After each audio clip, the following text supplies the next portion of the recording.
We've got our NFL head coaching rankings up on CBSSports.com, and they're broken down into 3 tiers. Giants head coach Brian Daboll finds himself in the 3rd and final tier labeled unproven or underwhelming. So the bad news is that he's in this tier, but the good news is he's not the 32nd ranked head coach. That honor belongs to Brian Callahan of the Titans, according to our Cody Benjamin. This tier, though, does feature 5 first-time head coaches. Let's bring in our guy, John Breech, to talk about a handful of these head coaches and break down the 3 tiers. So Brian Daboll, not a first-year head coach, but he finds himself in the 3rd and final tier. John, what do you make of Brian Daboll, and do you agree with our guy, Cody B? Well, there's a lot of Brian hate there I'm going to have to talk to Cody about. Brian Callahan, Brian Schottenheimer, Brian Daboll, all the bottom 3. Look, Brian Daboll's an interesting guy. He's not easy to rank because there's a reason he is on the hot seat because the Giants haven't been very good in the past 2 seasons, but there is also a reason the Giants kept him, and that's because you look at his track record. That first season in New York, he didn't have a great roster. He still managed to lead them to the playoffs, and he won a playoff game with Daniel Jones as his quarterback. So I think that is impressive. The fact that Brian Daboll has a playoff win, there are guys high up on this list who do not have playoff wins. I'm talking about Kevin O'Connell. I'm talking about Mike McDaniel. So there are more established coaches who have 0 playoff wins. So I think just because of that, if I were ranking Brian Daboll, I probably have him above all the rookie head coaches, so above Aaron Glenn, above Liam Cohen, above those line of guys. So I think I'd probably have him somewhere around 25, not much higher, but I do think the playoff win and the fact that he hasn't had great talent around him, which really isn't his fault, would keep me from ranking him this low, but definitely not a top 20 coach. Gone off to such a great start, but it's been tough sledding for him and Joe Shane with Daniel Jones, and now, of course, with a different quarterback group that does have a rookie in Jackson Dart. All right, here's tier 2. Serviceable veterans. Coaches aren't necessarily slam dunks or to go the distance, but again, they're above that 3rd tier. Let's go to number 20 and Mike McDaniel, who was down from being 11 last year. John Breech, a lot of people down on the Dolphins this season. What do you think about the pressure that Mike McDaniel finds himself in? Yeah, I think Mike McDaniel is absolutely facing pressure. You look at what this team has done. It seems like they've taken a step back each season. And then last year, they completely underachieved. And then when you look at McDaniel's track record in Miami, they haven't won a playoff game. They haven't been able to win in cold weather. And they've struggled against almost every good team that they face. So when that's what you're staring at, when you're a head coach who has that kind of reputation, you're probably not going to last long. Now, Mike McDaniel is very intelligent, a very smart offensive mind.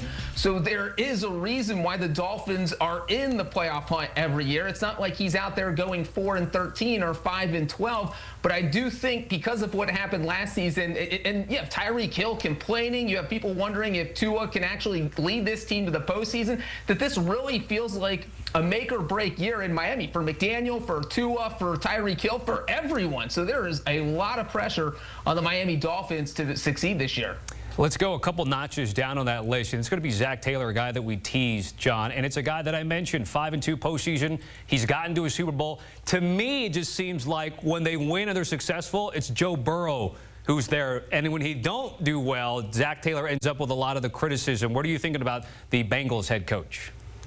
Yeah, it does kind of feel that way because when you look at the Chiefs, Andy Reid absolutely gets some credit for the success of that team. It's not all Patrick Mahomes. When you look at Lamar Jackson and the Ravens, John Harbaugh's number 3 on this list. So he's obviously getting some credit.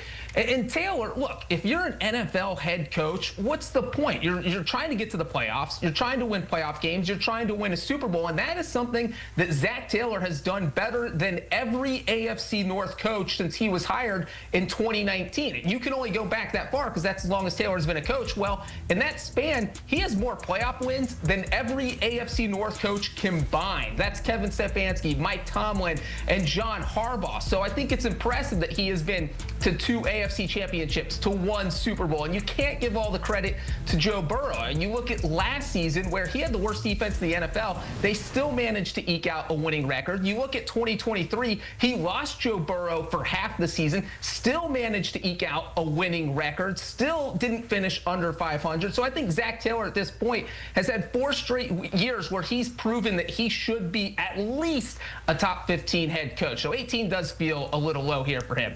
They cannot get off to slow starts, and I know that's not his fault. A lot of it had to do with injuries, of course, but like last year, you can't lose to the Patriots when they were that version of the Patriots. It'll be interesting to see how they enter this particular season. Let's see how we enter the top tier of head coaching lists, according to our guy, Cody Benjamin. And again, we've gone through 3 tiers. This is the cream of the crop, as he likes to talk about them. We referenced Sean McDermott at the top. Number 1 is Andy Reid. Let's focus on number 10, John, which is Mike Tomlin of the Pittsburgh Steelers. He was 6th last year, still in the top 10 this year. Yeah, if you're trying to rank Mike Tomlin, I think he is probably one of the more difficult coaches to rank here, because when you're talking about career resumes, then yes, Mike Tomlin should absolutely be in the top 10. He's never had a losing record. He's always successful. But I think a key thing to keep in mind here is that the NFL is a what have you done for me lately league. And Mike Tomlin hasn't done a lot lately. He has not won a playoff game since 2016. Every team in the AFC North has a playoff win more recently than the Pittsburgh Steelers. The Cleveland Browns have more playoff wins over the past 5 years than the Pittsburgh Steelers. So I think that Tomlin really needs to get back on the wagon and start winning playoff games again. So I'm not sure. If you look at this list, there's a lot of guys in the top 10 who have recent playoff success. Mike Tomlin does not. So career-wise, he's certainly a top 10 coach. But if he fell out, if he doesn't win a playoff game again this year, maybe he falls out of the top 10 because he fell down 4 spots this year. No playoff win since Big Ben, but he does have a 4-time MVP in Aaron Rodgers this season, although Rodgers on the wrong side of 40. All right, John, thank you. A reminder about the NFL on CBS. More games in the regular season and on Sunday than any other network.